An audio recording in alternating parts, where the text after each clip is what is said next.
रुपया डॉलर के मुकाबले 90 को पार हो गया। उसमें मोदी जी का एक स्पीच बहुत वायरल हो रहा है। मैं शासन में बैठा हूं, मुझे मालूम है किस प्रकार से रुपया इतनी तेजी से गिर नहीं सकता।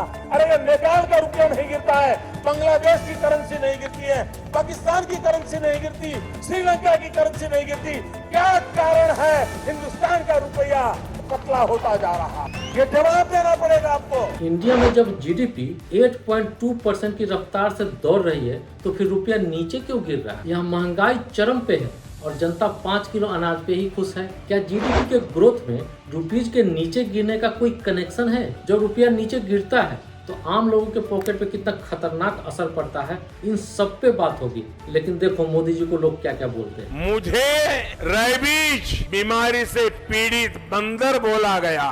फिलहाल आप सब्सक्राइब का बटन टच कर दो। मैंने टच किया। जीडीपी का मतलब होता है कि किसी भी देश में एक साल में बनने और बिकने वाले प्रोडक्ट और सर्विसेज की कीमत। यह देश की इकोनॉमी को मेजर करने का एक बहुत ही अच्छा तरीका है, जो कि इंडिया का 8.2% की रफ्तार से जीडीपी अभी ग्रो कर रही है। इससे लोगों की इनकम बढ़ सकती है और रोजगार बन सकता है। जीडीपी ग्रो होने का सीधा मतलब है बिजनेस अच्छा चल रहा है, प्रोडक्शन बढ़ रहा है, सर्विस सेक्टर काफी मजबूत हो चुकी है और सरकार की जो टैक्स इनकम है वो भी बढ़ रही है। लेकिन यहाँ पे बड़ा सवाल यह है कि क्या जीडीपी बढ़ने से रुपया गिरता है? क्या इन दोनों में कोई बड़ा कनेक्शन है? तो ये क्वेश्चन बहुत ही कंफ्यूजिंग है, लेकिन मैं आपको क्लियरली बता दूं, इसका डायरेक्टली कोई कनेक्शन नहीं है। जब जीडीपी बढ़ता है उसका फैक्टर कुछ और होता है और रुपये जब गिर रहा है तो इसका कारण कुछ और ही है। रुपया का गिरना 5 चीजों पे डिपेंड करता है। पहला, फॉरेन इन्वेस्टर अपना पैसा विड्रॉ कर रहे हैं। दूसरा, हमारा इंपोर्ट ज्यादा हो रहा है और एक्सपोर्ट कम हो रहा है। और तीसरा,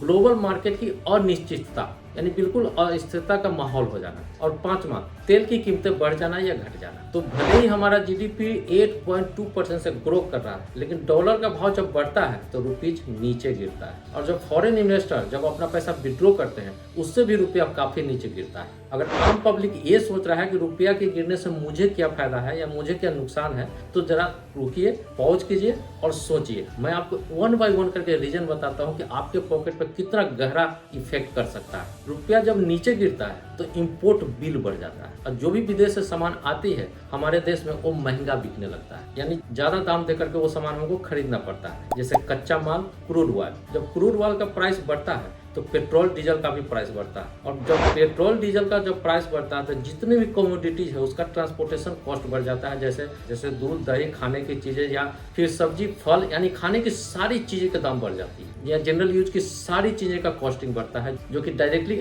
आम जनता के पॉकेट में पड़ता है और महंगाई बहुत बढ़ जाती है। दूसरी तरफ आरबीआई भी अपना रेट ऑफ इंटरेस्ट बढ़ाता है, जिससे कि ईएमआई भी महंगा हो जाता है, यानी कि आम पब्लिक के पॉकेट पे इतना गहरा असर पड़ता है और महंगाई के मार से जिंदगी भर जूझता रह जाता है। तो रुपीज के भाव गिरने से नेताओं को कोई फर्क नहीं पड़ता, लेकिन आम जनता को बहुत बड़ा फर्क पड़ता है। जब यूपीए की सरकार थी और मनमोहन सिंह प्राइम मिनिस्टर थे, उस समय कितने भी सेलिब्रिटी, अर्थशास्त्री टीवी डिबेट में खूब शोर मचाते थे कि रुपीज के वैल्यू नीचे गिर गया और बहुत सारा तर्क भी देते थे कि सरकार नकारा है या कुछ भी। और आज जब बीजेपी की गवर्नमेंट है, जब मोदी जी यहाँ पे प्राइम मिनिस्टर हैं, वही सेलिब्रिटी और अर्थशास्त्री टीवी डिबेट में बिल्कुल साइलेंट पड़े हुए हैं, कोई चूस शब्द नहीं बोल रहा है रुपीज के ऊपर।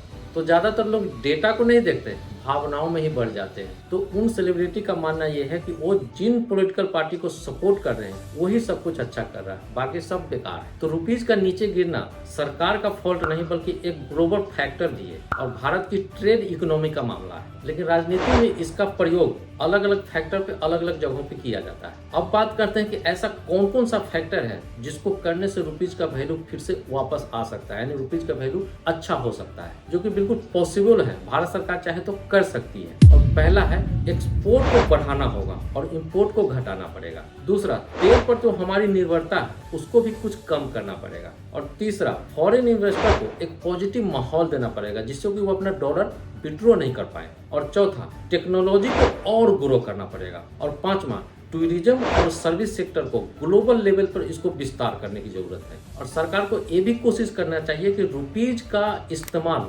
ग्लोबल लेवल पे ज्यादा हो। और अगला और बहुत ही इम्पोर्टेंट, हमारे मैन्युफैक्चरिंग सेक्टर को बिल्कुल चाइना की तरफ बड़े लेवल पर स्केल अप करना पड़ेगा। तो दोस्तों जीडीपी 8.2% हो या 10% हो, जब तक ले रुपीज का वैल्यू ऊपर नहीं आएगा तब तक आम जनता का जेब सुरक्षित नहीं है। वीडियो अच्छा लगा है तो एक लाइक करें, चैनल को सब्सक्राइब नहीं किया है तो अभी चैनल को सब्सक्राइब करें। इस वीडियो से संबंधित कोई भी क्वेश्चन है नीचे कमेंट करके आप हमसे पूछ सकते हैं। बहुत बहुत धन्यवाद।